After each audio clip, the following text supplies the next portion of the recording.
వనపర్తి జిల్లా పానగల్ మండలంలోని rice mills లో ఆకస్మిక తనిఖీలు నిర్వహించారు రాష్ట్ర విజిలెన్స్ అధికారుల బృందం. పౌర సరఫరాల శాఖ కమిషనర్ ఆదేశాల మేరకు సోదాలు చేశామన్నారు అధికారులు. ప్రభుత్వం ఇచ్చిన బస్తాలకు నిల్వ ఉన్న బస్తాలకు మధ్య తేడాలున్నట్లు గుర్తించారు అధికారులు. పూర్తి స్థాయి తనిఖీల తర్వాత నివేదికను ప్రభుత్వానికి అందజేస్తామన్నారు.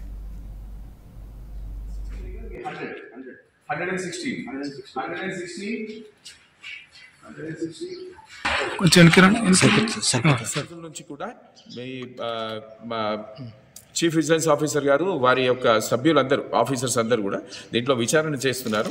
అయితే వారందరూ ఈ విచారణకి సంబంధించిన విషయాలన్నీ గోప్యంగా, ఎందుకంటే అధికారికి సబ్మిట్ చేయాల్సి కాబట్టి వాళ్ళు వెళ్ళేసి వాళ్ళు పరిశీలించిన వివరాలన్నీ కూడా మా కమిషనర్ గారికి తెలియజేస్తారు. అయితే ఈ విచారణ అధికారికి నేను జిల్లా సరఫరా అధికారిగా, మళ్ళీ డిస్ట్రిక్ట్ మేనేజర్గా, నేను మా డిఎం, తర్వాత మా డిప్యూటీ తహసీల్దార్లందరూ ఇంతకుముందు బుక్ చేసిన కేసు వివరాలన్నీ కూడా వారి వద్ద ఉంచడం జరిగింది.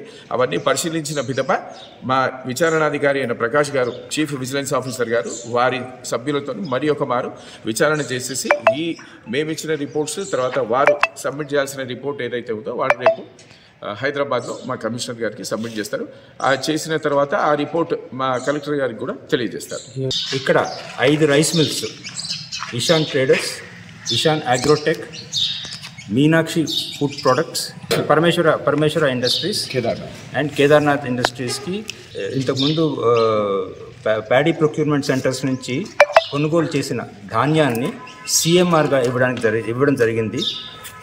అందులోని సకాలంలో వీరు సిఎంఆర్ పెట్టకపోవడంతో ఇక్కడ మేము ఇచ్చిన ప్యాడీ ఉందా లేదా, వీరి దగ్గర సిఎంఆర్ ఉందా లేదా తనిఖీ చేయడం.